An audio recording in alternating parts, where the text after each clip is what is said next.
First of all a very warm good morning to all of you. Myself doctor Kaleem from career makers. मैं आपका career counsellor आज फिर आपके सामने एक अच्छे अपडेट्स के साथ आया हूँ, एक अच्छा चीज बताने आया हूँ आप लोगों के सामने।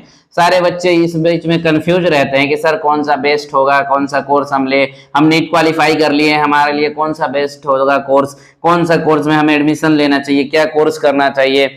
हमने कोशिश तो पूरी करी थी एमबीबीएस के लिए, लेकिन एमबीबीएस हमें अगर नहीं मिल रहा है तो उसके बाद क्या ऑप्शंस हो सकता है हमारे लिए, कौन सा कोर्स अच्छा हो सकता है, कौन सा एक्सीलेंट हो सकता है। तो आज इसके बारे में आपको सारी चीजें बताऊंगा, सारी डिटेल बताऊंगा, तो आप इस वीडियो को लास्ट तक देखना ना भूले।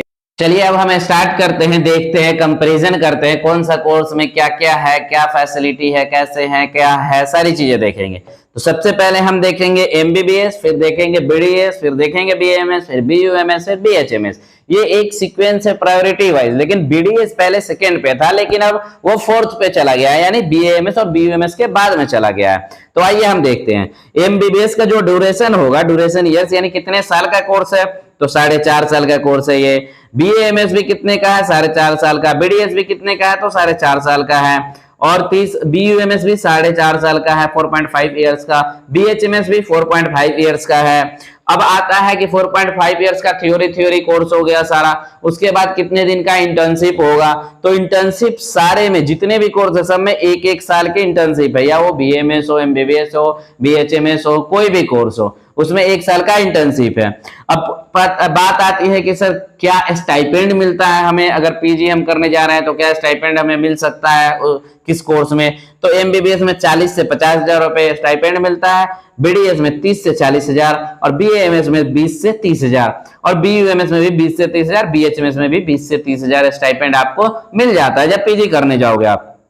उसके बाद आता है कि हायर स्टडीज में हम क्या क्या कर सकते हैं, या फिर हायर स्टडीज के लिए कौन सा एग्जाम होता है। तो एमबीबीएस के लिए नीट पीजी होता है, बीडीएस के लिए भी नीट पीजी होता है, और जो आयुष कोर्स है बीएएमएस, बीएएमएस, बीयूएमएस और बीएचएमएस, इसके लिए एआईए पीजीईटी कोर्स होता है। अब आता है कि क्या क्या हम पढ़ सकते हैं। तो आप एमबीबीएस करने के बाद एमडी और एमएस कर सकते हो, यानी मास्टर इन मेडिसिन और मास्टर इन सर्जरी कर सकते हो। उसके बाद बीडीएस करने के बाद एमडीएस कर सकते हो, यानी मास्टर इन डेंटल सर्जरी कर सकते हो। उसके बाद बीएएमएस में भी आप एमडी और एमएस कर सकते हो, लेकिन बीयूएमएस और बीएचएमएस में ये एक डिफरेंस है। बीयूएमएस और बीएचएमएस में और बीएएमएस में ये डिफरेंस है। बीयूएमएस बीएचएमएस में आप सिर्फ एमडी कर सकते हो, यानी एमएस उसमें नहीं है। सिमिलरिटी बीएएमएस और एमबीबीएस में है, ठीक है। अप्रोक्सीमेटली 46 सर्जरी अलाउड है एमबीबीएस वालों को, और 24 या 26 सर्जरी अलाउड है बीएएमएस वालों को। अब आती है बात कि सैलरी कितना मिलेगा हमें। तो सैलरी जो होगा एमबीबीएस करने के बाद नॉर्मल आप किसी भी हॉस्पिटल में जाओगे तो 70 से 80 हजार की सैलरी आपको मिलती है। बीडीएस में 20 से 30 हजार की सैलरी मिलती है, बीएएमएस में 40 से 50 हजार, बीयूएमएस में भी 40 से 50 हजार, और बीएचएमएस में 30 से 40 हजार की सैलरी मिलती है। ए ब्रॉड कैरियर सबसे मेन इंपॉर्टेंट टॉपिक, यानी विदेशों में किसके अच्छे स्कोप हैं।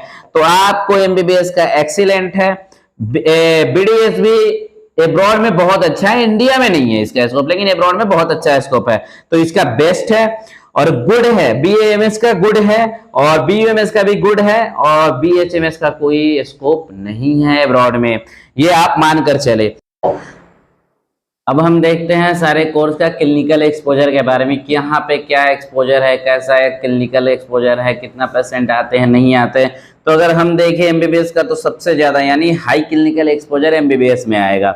उसके बाद बीडीएस में मीडियम रहता है, बहुत कम ही रहता है। उसके बाद एक बीएएमएस एक ऐसा ऑप्शन है, यानी न्यू एरा, यानी अभी इसका एरा स्टार्ट हुआ है, तो इसमें भी हाई रहता है, new era high clinical exposure. BUMS medium, और बीएचएमएस भी अप्रोक्सीमेटली मीडियम ही समझो, यानी लो ही समझो। अब दूसरा आता है सबसे लास्ट जो चीजें है इन सब कोर्स के बारे में, गवर्नमेंट जॉब कहाँ कहाँ क्या क्या मिल सकता है। तो जो एमबीबीएस वाले होते हैं वो सीएमओ बन सकते हैं, चीफ मेडिकल ऑफिसर। बीडीएस बहुत कम है, बहुत कम इसके जॉब अपॉर्चुनिटी है गवर्नमेंट में। उसके बाद बीएएमएस वाले एमओ बन सकते हैं, यानी मेडिकल ऑफिसर बन सकते हैं किसी भी गवर्नमेंट हॉस्पिटल में। बीयूएमएस वाले भी एमओ बन सकते हैं, और बीएचएमएस वाले भी एमओ बनते हैं। तो ये था आज का हमारा वीडियो। सारे कोर्स के हमने कंपैरिजन करा था, उसके बारे में बताया था, उसकी सैलरी, उसकी स्कोप क्या है, अब्रॉड में क्या स्कोप है। ऐसे ही बहुत सारे अपडेट्स आपके लिए मैं लेकर आता रहूंगा, कॉलेज रिव्यू लेकर आता रहूंगा, काउंसलिंग रिलेटेड अपडेट लेकर आता रहूंगा, नीट रिलेटेड अपडेट लेकर के आता रहूंगा। तो ऐसे ही ढेर सारे अपडेट्स पाने के लिए आप हमारे चैनल को लाइक शेयर सब्सक्राइब करना ना भूलें। मिलते हैं फिर नेक्स्ट वीडियो में एक नए अपडेट के साथ। Thank you.